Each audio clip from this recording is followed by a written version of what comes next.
Hi, I'm Jo Mullins and you're watching Studio Q. Tonight I'm speaking with Jade Starr. Jade is a transgendered singer-songwriter who's down here performing in Midsumma. Jade, thanks for joining us. No problem. Thank you very much for having me along here in beautiful Chapel Street on a lovely night full of bogans and lovely people. It's great to be back in Melbourne. You're down for Midsumma. What prompted you to come down to perform in Midsumma? Initially, I'd already played at Feast in Adelaide, and I was playing at Mardi Gras in Sydney, and thought, why not come down to Melbourne and be a part of the gay, lesbian, transgender community here?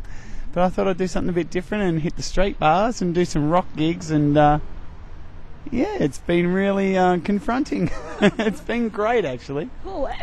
Been confronting in what way?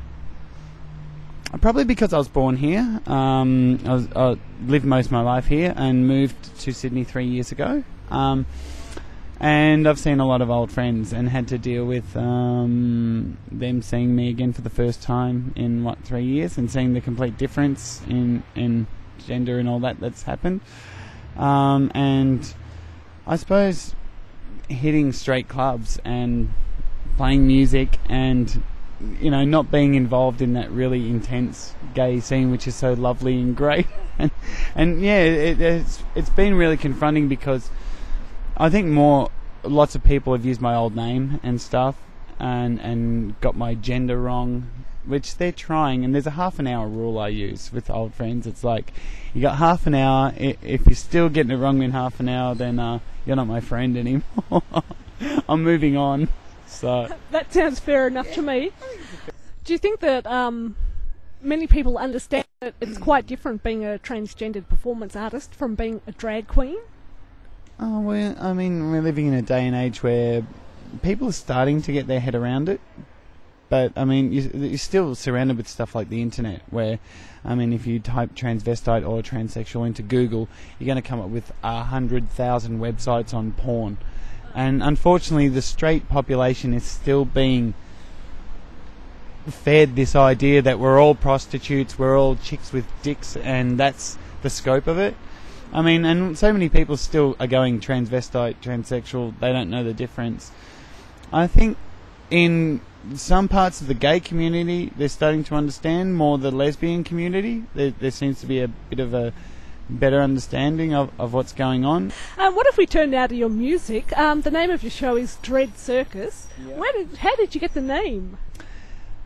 In my previous male life, I performed in death metal bands, and we were quite excessive and extreme, and like I would be playing a guitar going, that was my singing voice back then. It was quite full on, and my nickname was Dread from 15 till the transitional period, I guess, 3 years ago.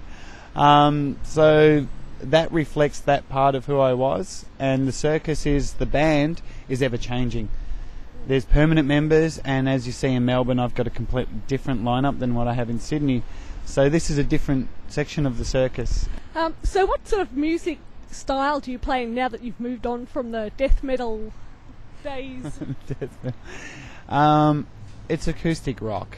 It's basic acoustic rock, simple chords. We call it the cornflakes factor because it's a very simple structured form of music. It's more the message these days than the actual music, is stripping back the layers of categories and labels that people have to essentially realize we're all human.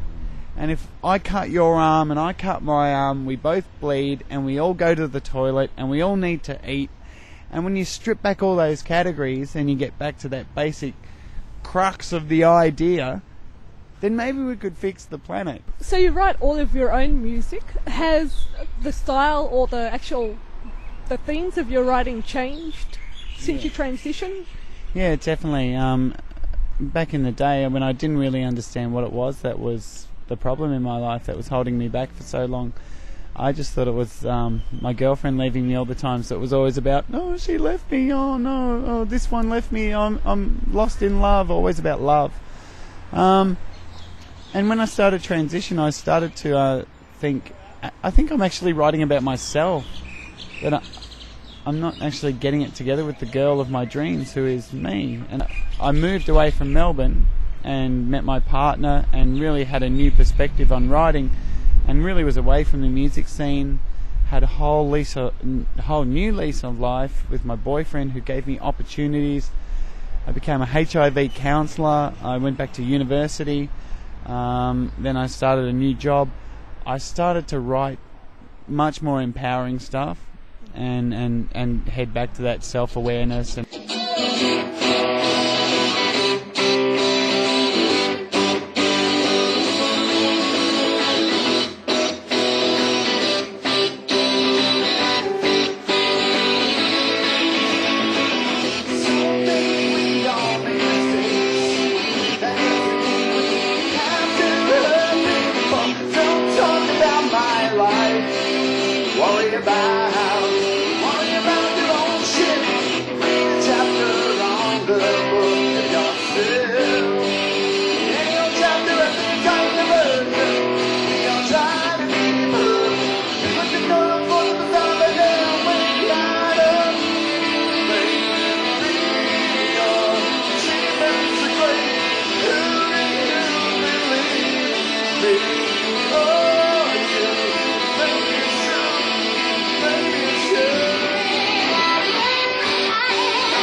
Jade, we've just seen you performing. How was the crowd tonight?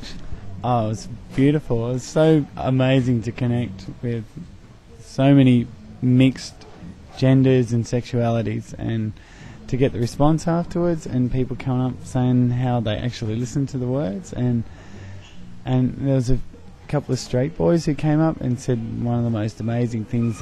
One of them touched me on the shoulder and said, "Don't worry, that perfect world that you're dreaming of, it's not far away." And to hear that made all the trouble outside when we were doing the early interview kind of fade away. What is it that drives you to perform? You've been performing since you're about 13? Yeah. It used to be for fame and success. It was all about that. Now there's a completely different goal. It's about this making change. It's about making people aware.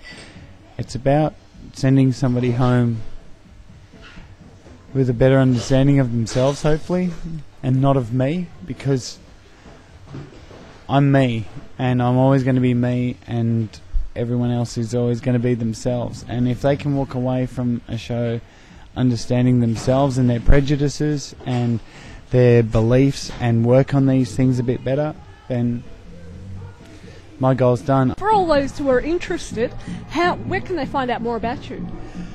www.dreadcircus.com, which takes you to my MySpace page, and you can contact me there. You can email me, listen to my music, see my photos, do whatever the hell you want, and I'll be in touch. Thanks, Jade. No problems. You're watching Studio Q. Thanks for joining us.